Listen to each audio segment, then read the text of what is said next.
After 20 years of building together through dust, deadlines, and damn good ideas, Pace and Adam invite you to join them for honest conversations about the home building world. Welcome to Build Connected, where experience meets insight, powered by Diamond Home Restoration. Hey, everybody. Welcome back to Build Connected. I'm Pace. And I'm Adam. Wow. How about those birds? Big Go Sunday for you. Birds. Wow. Yeah, they're really pulling it off. Now, would you say this is the greatest team, I don't know, in the last 20 years? Ooh. No. Let me answer that for you. No. There's the Patriots, right? Yeah. And then maybe the birds they're knocking on the Still door. now. I mean, the Patriots, they were something, all right. But yeah, we're strong. I mean, look how this season's starting off. It's impressive. But man, some of these games are winning by the skin of our teeth. So it's a bit of a nail biter, but man, it's fun to watch. I'm rooting for you. You know, Philly, they haven't really had anything since Rocky, as far as I can remember. Yo, Adrian! Yeah, there it is. Oh. All right, let's get started. What are we going to do today? So on one of our projects, our clients asked us to put in an outdoor shower. He wants to be able to go from his sauna to his cold plunge, but rinse off beforehand. So he wants a hot shower out there. So, we talked about what's involved in that, and it's expensive, right? I mean, you got to bring plumbing from inside the house out to the outdoor spa area, which is, 15, 20 feet away. There's a lot involved. So after a little bit of research, we came across a product that's kind of designed for off the grid living, I guess you would say. Maybe if you're living that van life, this would be that product. But it's a tankless water heater, and I'm guessing a lot of you know what a tankless water heater is. I don't know if I'm going to get into that whole thing. But it's a tankless water heater that's meant to be mounted outside. And it runs off of a propane fuel tank, the same kind of fuel tank you use for your barbecue. So we went ahead and we went through the ins and outs and the costs with our client, and he loved the idea. And we haven't done one of these before, but I was really intrigued and wanted to get it going for him. So we got all the necessary parts to make it happen, and we were able to install the whole shower system in a day at a very cost-effective price. And it is awesome. I mean, instant hot water. And the company says that you can take up to 10 hours of continuous showering with one tank of propane, which is mind-blowing to me. So anyway, Camp Lux is the company that makes this product. I think they have two exterior versions that run off a propane tank.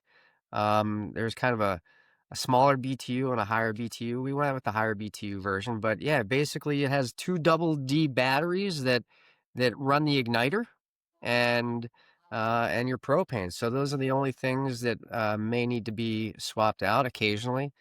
But what a great result. The owner is super happy. I loved it so much. I'm just thinking if I ever do an outdoor shower, this is a no-brainer for me. Definitely a big cost savings and just a great product overall. I think it's a great solution. You know, this is your baby. You love doing the research on the gadgets and on the products. So good job here. You know, I think it's pretty inexpensive to put in an outdoor shower when you don't have hot water, right? You get to a different level when you want that hot water. You know, especially if you might not have the room like on your electrical panel, or you might not have natural gas readily available. So it's a perfect solution for this job.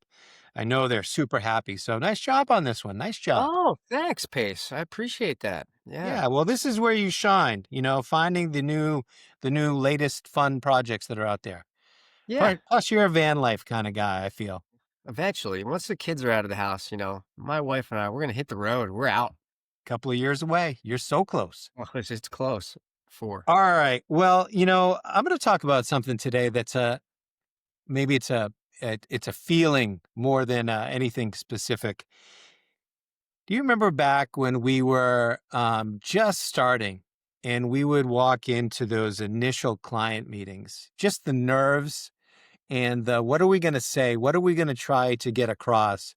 It was a lot. You remember that? Oh, yeah. I mean, look, I was a carpenter, right? I mean, I went from like a a full-time carpenter, not really. Well, I mean, I dealt with people when we were doing big projects, and I was kind of a foreman, project management, doing that sort of thing. But I think it was maybe a little different for you. I mean, you were kind of the older guy that had a little bit more experience because I think you were in the field with the owner of the company we worked for before we started our business. So you had a little bit of that. But yeah, it was nerve-wracking for me for sure, getting in front of people and knowing what to say and how to say it. Yeah, my timeline was different, but I had that first meeting with the previous company, right? And like everybody's got that first meeting, and you know, I think that one thing that comes with experience is confidence, right? And you start to realize who you are, like as an individual, but also as a company. And the message here today is just what you should be trying to do in those, the first meeting, the first couple of meetings with a potential client. There's so many people on the internet that tell you, what you should be doing. Sell, sell, like how you position yourself and separate yourself from your competition. I really think that that is all wrong. I think that what you need to be doing, especially as a young business owner, and actually, I'm going to talk about this, what you should be doing as a homeowner too in those meetings, um, is you should just show your ability to listen. Um, Try to convey who you are, right? And just be a good communicator. Try to establish that you understand what they're trying to accomplish. And I think that's where the rubber meets the road. Just showing that you can be a trusted partner.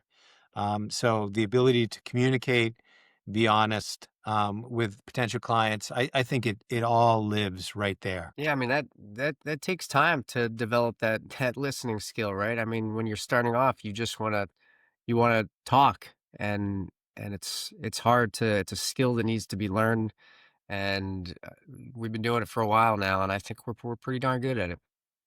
Yeah, but I mean, you can show up, whether or not you have experience, you can show up with a notebook, right? You can write down what people want, just so you have a record of kind of what took place, and it shows that you're engaged at least.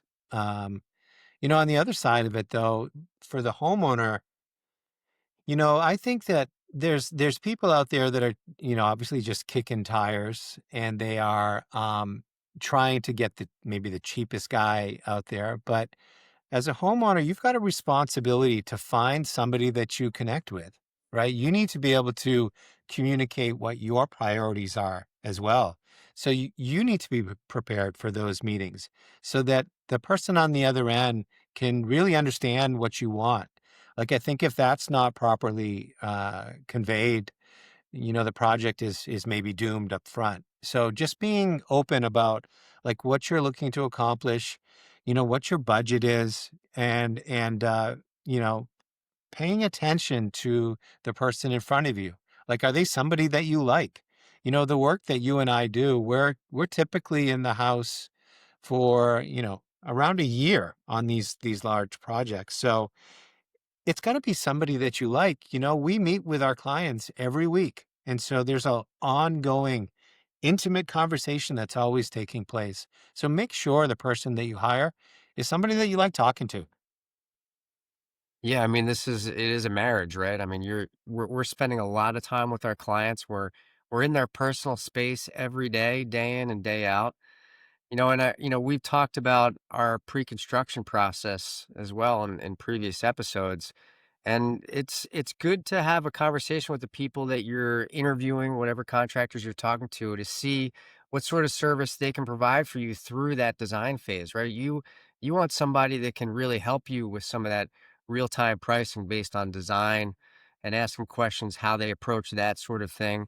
And even through that process, you'll learn so much about them if you even want to proceed with the construction aspect of the project once your kind of pre-construction work is done with them. So another benefit to our process. But yeah, you want to find out how they can benefit you up until that time where you're swinging a hammer.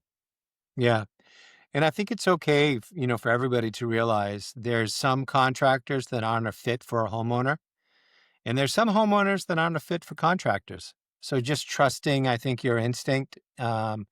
And again, going back to, is this somebody that you want to talk to? I think is a very good gauge to kind of figure that out. Yeah, I hear what you're saying there. And as a contractor, not every job is a good job to take as well. But that's something we can talk about on a future episode.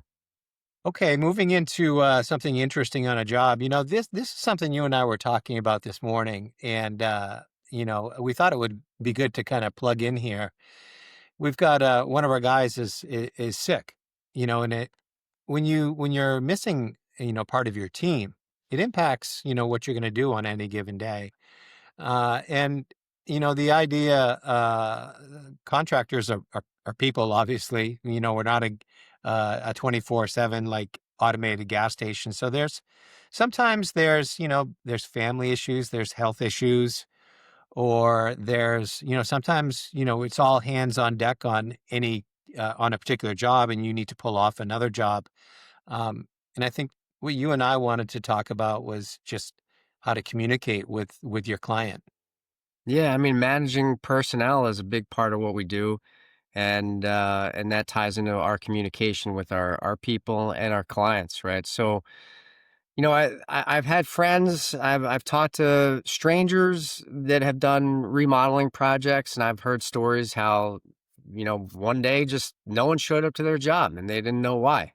Maybe it was 2 days in a row, and then there they are back on Wednesday. And that is not okay, right? So for us, sometimes these things happen where we have somebody that's sick, or their mom is not doing well and they have to take a couple of days off. So for us, it's important to communicate with the homeowner, hey, we're not going to have a presence here on Monday and Tuesday, and here's why, but we'll be there Wednesday. I mean, that means so much. I know me as a homeowner, like, there's the occasional person that I have come to my house. Maybe it's an appliance guy, whatever it is, a delivery. And when someone doesn't show and they don't have an explanation, it makes my blood boil, man. But when I get a phone call and someone is saying, "Hey, this isn't going to happen because of X, Y, and Z," I'm like, "Hey, that's cool. As you've communicated that to me. I have expectations now, what to expect. Thank you." And that's really what it's all about. Yeah, I think that, and it has an impact like on the way people think. Like, first is when you don't know what's going on, I think your mind just races to the worst case scenario. Like, oh, this contractor took my money and ran, right? Like that's the worst case scenario. Or it's just like this contractor is unreliable. I think that if you don't communicate what's happening, then like it's human nature just to jump to the worst things. So I think that that's part of it. But then the other part is, well, how is this going to impact the overall schedule of the job? Like if they didn't make it here this day and they didn't make it there a day last week, like all of a sudden, like if I was thinking this project was going to be done for, the holidays, like, is it not going to be now? So just understanding that, well, I mean, I know in our case, like we can work through some missed days, right? We can make up those days. We've got a little bit of latitude in our schedule for these things that always occur, whether it's all hands on deck receiving a lumber delivery on one job, or, somebody getting sick, that sort of thing. So I think, yeah, you're right. It's just about communication, making sure that people understand just what's going on at their house. Yeah, little tidbit on kind of the insight of being a contractor and what we go in and day, what we deal with day in and day out occasionally on our projects. And, this is something that had come up today, actually. And we wanted to chat about it. So, yeah. All right. Well, this has been episode 23. We're thinking on episode 25, we're going to have somebody sitting here with us, another kind of special episode for you guys. So stay tuned for that one. It's going to be a fun one. Oh, yeah. Looking forward to that one. I like Looking having forward guests. to it. Yeah. But until then, I'm Pace. And I'm Adam. See ya. Thank you. Thanks for joining us on Build Connected. For more stories, insights, and ideas, visit diamondhomerestoration.com or find us on Instagram and LinkedIn. We'll be back next week. We hope you will too.